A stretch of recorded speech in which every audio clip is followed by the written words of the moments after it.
Des gestes que ces élèves vont devoir répéter un bon nombre de fois s'ils veulent remporter la Textile Race, une course inter-école co-organisée par l'entreprise Refashion, l'établissement d'optimisation des déchets Evodia et le centre de tri textile TLC pour sensibiliser la jeune génération à la lutte contre le gaspillage textile. Jeudi, à Neufchâteau, ces élèves de CE1, CE2 recevaient les dernières informations avant le lancement officiel prévu lundi.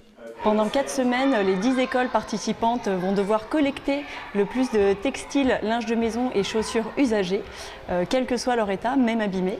Et ils vont également mener des actions sur la réparation, sur la réutilisation, sur le recyclage des textiles.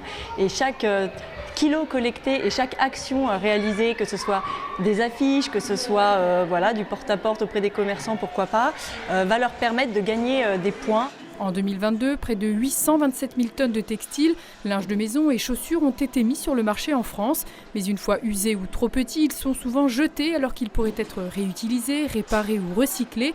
Dans les Vosges, si un effort est fait, il n'est pas encore suffisant. Dans les Vosges, on trie bien, on trie mieux. Depuis 10 ans, nous étions il y a 10 ans à 2 kg par habitant, nous sommes à 4 kg, donc les efforts sont là, c'est une évidence.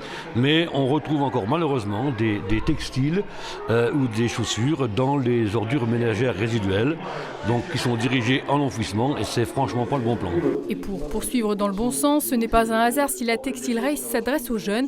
Près de 1000 élèves de 10 écoles primaires des communautés de communes Terre d'Eau et de l'Ouest vosgien seront sensibilisés pendant ces 4 semaines. Les enfants sont les premiers vecteurs de toute façon dans les familles. Donc ils entendent le discours de l'école et ils le rapportent après dans leur famille. Forcément, éduquer les parents, ça passe forcément par les enfants. On avait déjà eu une expérience précédente de collecte de textiles qui avait très bien fonctionné. Et donc l'idée d'avoir une petite compétition entre plusieurs écoles, même si ça reste bon enfant entre les établissements, ça peut créer une émulation. Les chaussures, vêtements et linge de maison collectés rejoindront ensuite Girmont et les locaux du centre de tri textile. Les élèves ont jusqu'au 16 novembre pour essayer de battre le record, 18 tonnes, établi l'an passé dans la métropole d'Aix-Marseille-Provence. Et à la clé, pour la classe qui aura le plus de points, une sortie pédagogique au centre de la préhistoire de Darney.